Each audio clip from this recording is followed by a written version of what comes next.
So today is the 8th of January of the year 2025. We are now officially closer to the year 2050 than we are to the year 2000. Let that sink in. We are at a turning point.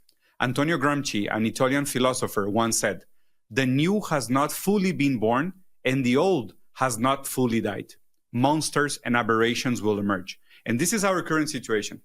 The new, when we mean by this idea from Gramsci, is potentially BRICS, a potential multilateral world that breaks the current capital hegemony. But this idea is not fully born, is not stable enough.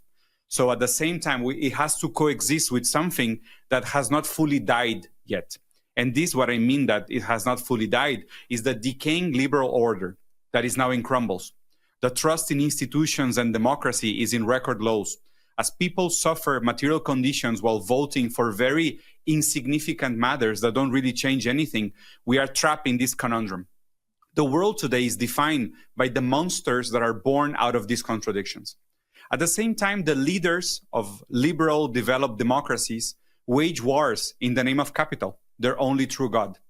Presidents and leaders with historical low levels of popular approval, having betrayed the working class, are pointing fingers everywhere and engaging virtual signaling, criticizing alternative models around the world, leaving us with no hope for change, with nothing to aspire to, trapped in this repetition and in the drug of nostalgia, something that we can never achieve truly.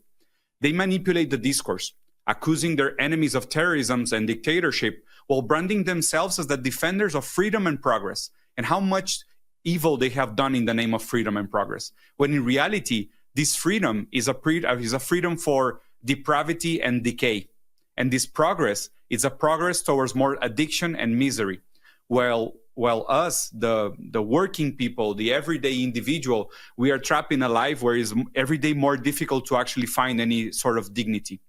A defining factor of this year, 2024-25, is going to be the growing role of social media in the rise of techno-feudal lords and their political stage.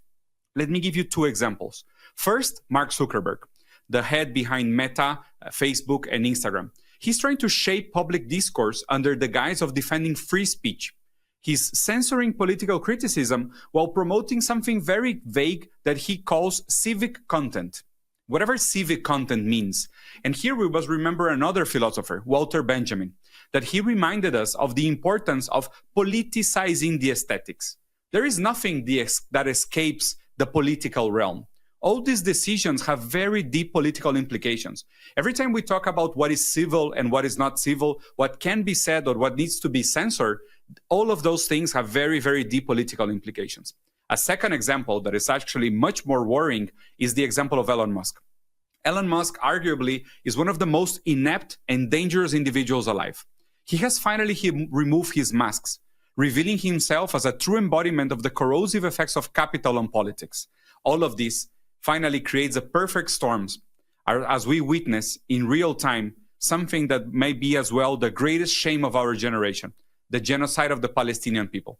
We are here today to use critical thinking to confront these challenges. This is Moat. Welcome to our show.